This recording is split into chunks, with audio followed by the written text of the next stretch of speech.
kasih rahmat-Nya, tiupan nafasnya dan cakran terang-Nya, sumber dari bukit turun ke lembah, Ya curahkan hujan sejukkan bumi.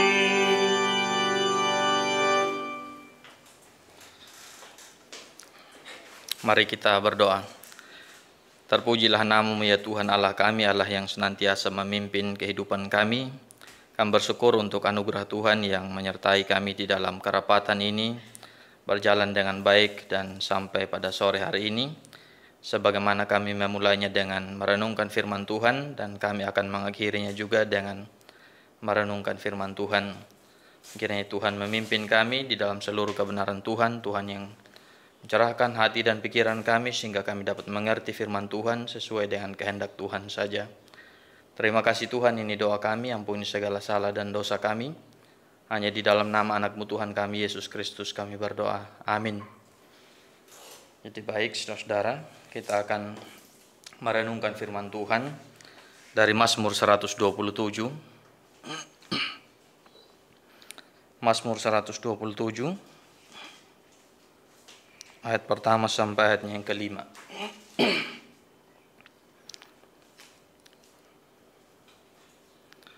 Mazmur 127 ayat 1 sampai ayat yang kelima. Firman Tuhan berbunyi demikian, nyanyian syarah Salomo. Jikalau bukan Tuhan yang membangun rumah, sia-sialah usaha orang yang membangunnya. Jikalau bukan Tuhan yang mengawal kota, sia-sialah pengawal berjaga-jaga. Sia-sialah kamu bangun pagi-pagi dan duduk-duduk sampai jauh malam, dan makan roti yang diperoleh dengan susah payah, sebab ia memberikannya kepada yang dicintainya pada waktu tidur.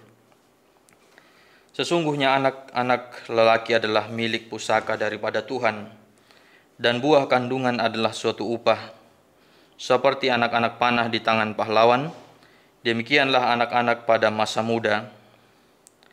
Berbahagialah orang yang telah membuat penuh tabung panahnya dengan semuanya itu. Ia tidak akan mendapat malu apabila ia berbicara dengan musuh-musuh di pintu gerbang. Demikian firman Tuhan.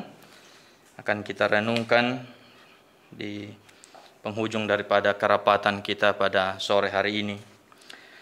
Di dalam firman Tuhan dari Mazmur 127, kita melihat sini dikatakan adalah nyanyian syarah daripada Salomo.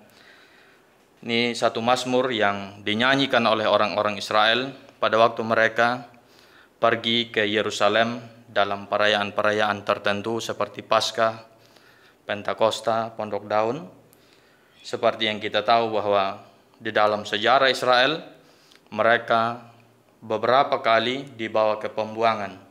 Sebabnya mereka tersebar di berbagai wilayah yang ada pada waktu itu. Sehingga di dalam setiap perayaan, mereka pulang ke Yerusalem, dan dalam perjalanan itu mereka menyanyikan Mazmur 127. Di sini dikatakan Mazmur daripada Salomo. Tetapi ada penafsir lain juga mengatakan Mazmur ini diberikan oleh Daud kepada Salomo. Mengapa? Karena di dalam isi dari Mazmur 127 ada paling kurang 3 hal penting, yakni ada rumah yang harus dibangun, dan ada kota yang perlu dijaga, dan ada keturunan yang perlu diteruskan, seperti bait suci, dan juga kota Yerusalem, dan keturunan Daud yang perlu untuk dijaga sesuai dengan janji Tuhan. Dan ini yang kita lihat di dalam isi daripada Mazmur 127. Dan yang menjadi poin penting adalah bahwa penekanan daripada Mazmur 127 adalah segala sesuatu yang dilakukan, direncanakan oleh manusia adalah harus didasari oleh karena penyertaan Tuhan atau bersandar penuh kepada Tuhan di dalam segala hal. Maka di bagian pertama, pemazmur mengatakan orang boleh membangun rumah, Tetapi kalau bukan Tuhan yang membangun, sia-sia. Demikian juga orang, ada penjaga kota yang begitu hebat menjaga kota, tetapi kalau bukan Tuhan yang menjaga, sia-sia semuanya.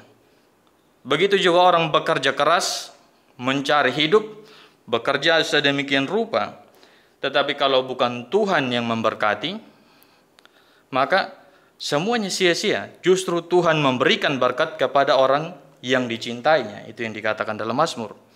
Demikian juga keturunan. Keturunan adalah milik Tuhan. Tuhan yang memberikan keturunan. Walaupun orang memiliki keturunan melalui mereka, tetapi Tuhan yang memberikan. Kita lihat dalam Alkitab, Tuhan bisa menutup kandungan orang dan mereka tidak memiliki anak. Itu yang dinyatakan oleh Mazmur, bahwa segala sesuatu yang dilakukan manusia terlepas daripada Tuhan, semuanya sia-sia. Tetapi ketika semuanya didasari oleh Tuhan, kita mendasari seluruh rencana kita, pekerjaan kita, apapun, di sana ada Tuhan yang memimpin. Dan ada beberapa contoh yang kita lihat dalam kitab suci. Misalnya pembangunan Menara Babel. Mereka membangun menara yang begitu besar, begitu luar biasa, tetapi dasar daripada pembangunan Menara Babel bukanlah Tuhan, tetapi justru perlawanan terhadap Tuhan. Motivasi yang jahat di hadapan Tuhan. Maka pembangunan Menara Babel pada akhirnya berujung kepada kesia-siaan. Tuhan menghukum pekerjaan daripada orang-orang yang membangun Menara Babel, dan pekerjaan itu kacau. Dan juga ada banyak peristiwa lain yang kita lihat di dalam Alkitab, atau juga yang dicatat di dalam kitab Perjanjian Baru. Pada waktu Yakobus menulis surat Yakobus pasal 4, orang berencana untuk melakukan sesuatu, mau berdagang, tetapi Yakobus katakan, kamu tidak tahu hari esok. Yang perlu kamu lakukan adalah jika Tuhan menghendakinya. Artinya bahwa di dalam membuat satu rencana atau melakukan pekerjaan, segala sesuatunya harus dimulai dengan Tuhan dan berakhir dengan Tuhan. Itu yang menjadi semangat daripada Mazmur 127. Tuhan Yesus sendiri juga pada waktu memberikan khotbah dari bukit tentang kekhawatiran, Tuhan mengatakan justru hal yang paling penting daripada manusia adalah mencari lebih dahulu kerajaan Tuhan, lalu semuanya ditambahkan. Sehingga semangat daripada kehidupan kita, terutama orang Kristen, dan juga di dalam kitab suci kita mengajarkan kepada kita bahwa di dalam segala sesuatu kita memulai dengan Tuhan, bersandar penuh kepada Tuhan, dalam pimpinan dan penyertaan Tuhan, maka semua pekerjaan kita berada di dalam pimpinan Tuhan. Tetapi jika kita melangkah salah, menganggap diri kita terlalu hebat untuk melakukan segala sesuatu dengan kemampuan kita, dengan ide-ide kita, seperti perkataan daripada Mazmur, sia-sia jika tidak ada Tuhan yang bekerja di dalamnya. Dan di dalam kerapatan kita pada hari ini, dalam kerapatan kita membicarakan tentang visi dan misi, pelayanan-pelayanan ke depan yang akan kita lakukan dengan yayasan yang Tuhan berikan kepada kita, Yayasan GKKR. Ada rencana pelayanan seminar, ada KKR. Itu rencana kita yang kita tidak tahu hari depan, tetapi kita percaya, kita serahkan semuanya kepada pimpinan Tuhan. Kita memulainya dengan Tuhan, dan apa yang kita kerjakan, kita mau bawa semuanya adalah untuk kemuliaan nama Tuhan. Kita memulai dengan Tuhan, mengakhirinya juga dengan Tuhan, mendasarinya dengan Tuhan, dan segala kemuliaan hanya bagi Tuhan. Di demikian renungan singkat pada sore hari ini, kiranya Tuhan memberkati kita sekalian. Amin. Sekali lagi saya akan mengajak kita untuk kita menghadap Tuhan dalam doa. Kita berdoa. Terpujilah nama-Mu ya Tuhan Allah kami, Allah yang senantiasa memimpin seluruh kehidupan kami hingga pada saat ini. Kami bersyukur Tuhan memberikan kami kesempatan hari ini untuk boleh berapat bersama, mengevaluasi segala hal di dalam perjalanan daripada Yayasan GKKR, juga membicarakan tentang rencana kerja daripada yayasan ini. Tuhan yang memberkati kerapatan hari ini, semua yang kami bicarakan, semua pelayanan kami di masa depan Tuhan memberkati, dan biarlah nama Tuhan yang dipuji dan dipermuliakan. Biarlah kami senantiasa bersandar kepada Tuhan, kepada pimpinan Tuhan, dan penyertaan Tuhan. Kami juga memohon ampun kepadamu jika ada hal-hal yang tidak berkenan. Biarlah Tuhan yang senantiasa memimpin kami kepada pekerjaan yang hanya membawa kami kepada kemuliaan dan kehormatan bagi nama Tuhan saja. Terima kasih Tuhan, dan sebentar mungkin kami akan berpisah dari tempat ini, kembali ke tempat kediaman kami masing-masing. Tuhan yang senantiasa menyertai kami dan kami tiba dan selamat di tempat kami masing-masing.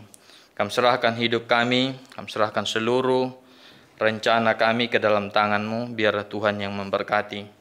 Ini doa kami Tuhan, ampuni segala salah dan dosa kami. Hanya di dalam nama anak-Mu Tuhan kami, Yesus Kristus, kami berdoa. Amin.